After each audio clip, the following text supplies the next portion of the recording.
धार्मिक किसानों ने कांग्रेस कार्यकर्ताओं के साथ 60 किलोमीटर की पदयात्रा निकालकर अपनी मांगों को लेकर कलेक्ट्रेट पहुंचकर ज्ञापन सौंपा।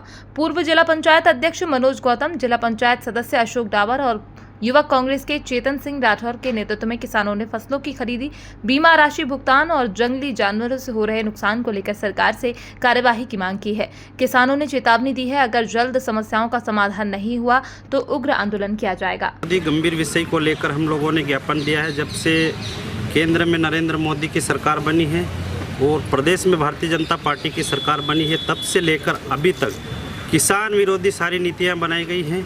सहकारी समितियों को का अस्तित्व खत्म कर दिया है। कारपोरेट के निर्देशों पर उनकी गुलामी करके पूरा का पूरा उनको फ़ायदा पहुंचाया जा रहा है और किसानों को लूट ही नहीं, डकैती के रूप में उनका पूरा का पूरा 100% शोषण किया जा रहा है। आज जब से नरेंद्र मोदी की सरकार बनी, 5वें दिन ही उन्होंने मध्य प्रदेश में जो प्रदेश सरकार किसानों को 150 रुपये गेहूं पर बोनस देने का काम कर रही थी, उसको तत्काल बंद करवाया।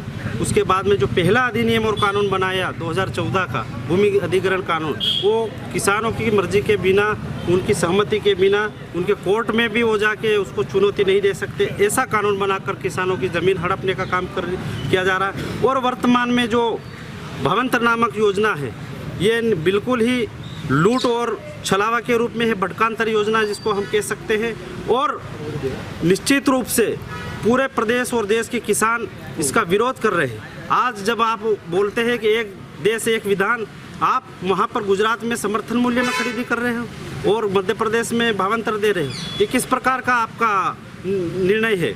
इन सभी मांगों को लेकर हमने वहाँ से 60 किलोमीटर पैदल यात्रा की। हमारे सैकड़ों साथी यहाँ पर आए हैं, कल से चल रहे हैं। और इस गूंगी बहरी सरकार को, ये किसान विरोधी सरकार को, मजदूर विरोधी सरकार को और जन विरोधी सरकार को जगाने का हमने एक प्रयास किया है। और निश्चित तौर पर हमारी लड़ाई सरकार अगर नहीं सुनती है, नीतिगत फैसले नहीं करती है, चुनाव नहीं करवाती है, तो हम इसका उग्र आंदोलन करेंगे। उसकी रणनीति प्रदेश स्तर पर और राष्ट्रीय स्तर पर हमारे नेताओं द्वारा बनाई जा रही है और निश्चित तौर पर हम उसको, हमारी मांगों को मनवाने में सफल होंगे।